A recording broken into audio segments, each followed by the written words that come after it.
Imagine you're on a long road trip and you have nothing to do. You want to play some games on your phone, but you don't have any internet connection. What do? Well, don't worry, because I have the perfect solution for you. In this video, I'm going to show you the top 15 best offline games for Android. So, without further ado, let's get started.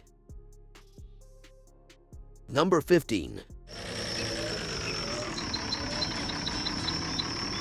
I tried Hono Truck because I like off-road games. The graphics are okay, but the gameplay is simple. The map is small, and there aren't any missions. Because of these things, the game gets boring after a while. But I think Hono Truck has a lot of potential. If the developers add a bigger map and some missions, it could be a really good game. I hope they will update the game soon. Number 14.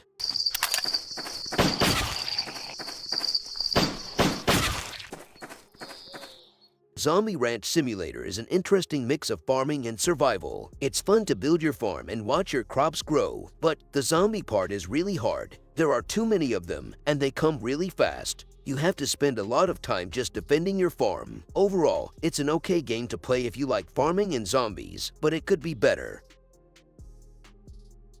Number 13.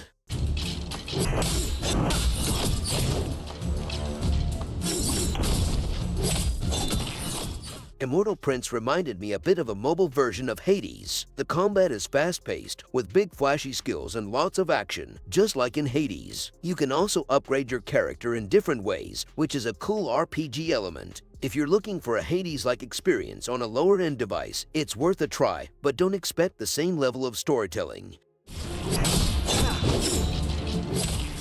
Number 12.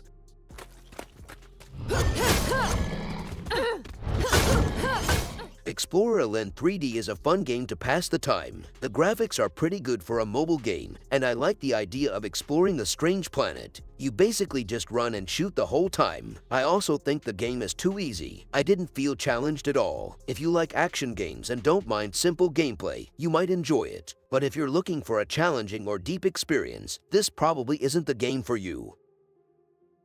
Number 11.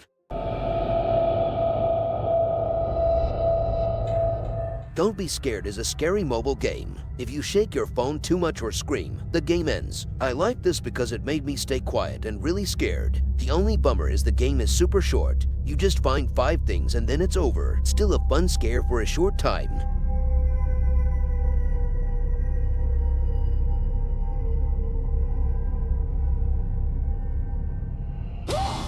Number 10. JDM Racing is a fun game for fans of fast Japanese cars. You can fix up your favorite cars and race them. Drifting is the best part. It feels really good. Drag races are okay, but they can get boring. JDM Racing is worth trying if you like cars and racing. Number 9.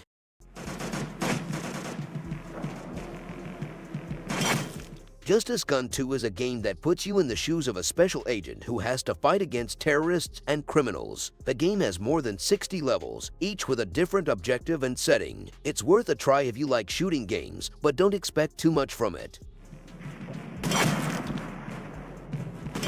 Number 8.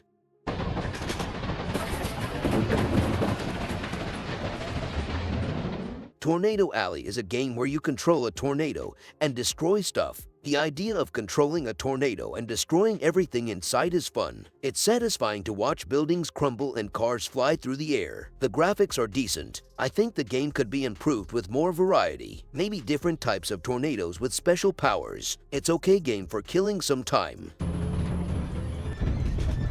Number 7. Counter-Offensive Strike is an okay FPS game for mobile. The core gameplay of shooting feels good, but controlling your character can be frustrating. It's fun trying out the different game modes, but I think it needs improvements. The gameplay should be smoother, and the developers need to do something about the cheaters. If they can fix these issues, Counter-Offensive Strike could be a much better game. Number 6.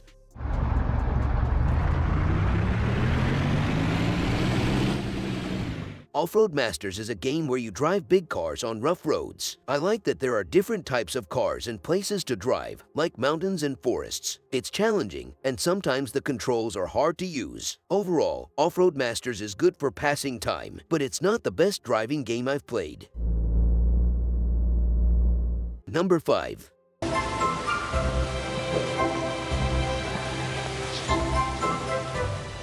The Academy has a cool story about a mystery in a magic school. The graphics are nice and the music is okay. The puzzles are interesting at first, but they get easier after a while. I like trying to solve them. I think it's a good game to play if you have some free time and want to relax. Number 4.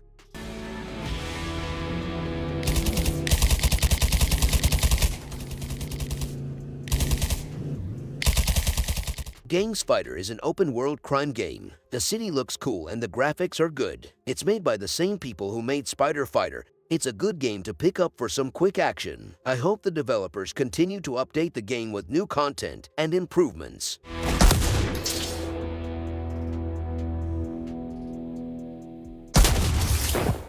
Number 3.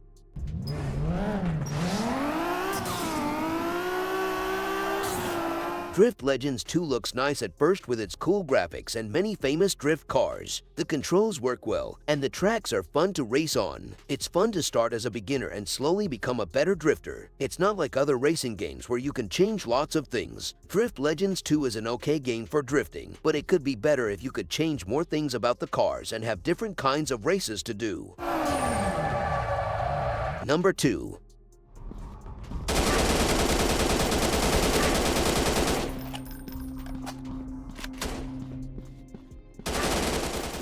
Battle of Bullet is an offline FPS game for mobile devices. I like that it has different game modes, especially the campaign. It's fun to play through the levels and unlock new things. The graphics look pretty good, but the controls are a real problem. It's hard to aim accurately, and sometimes my character moves when I don't want it to. I think the game would be much better if they improved the controls.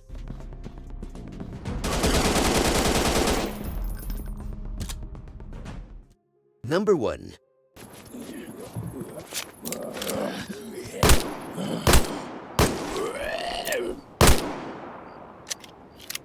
I tried Lost Future because I love zombie survival games. The graphics are alright, but the world felt kinda empty to me. It's like you're stuck in the same old places, fighting the same old zombies over and over. You know, the whole find supplies, build stuff, survive thing. If developers add new map or new missions to do, I think Lost Future will be one of the best zombie survival games for mobile. And there you have it. I hope you guys enjoyed this video. If you did, you know what to do. Smash that like button to support to the channel, and if you're new here, why not subscribe to the channel? We put out new videos every single week and you don't want to miss out. I will see you the next time.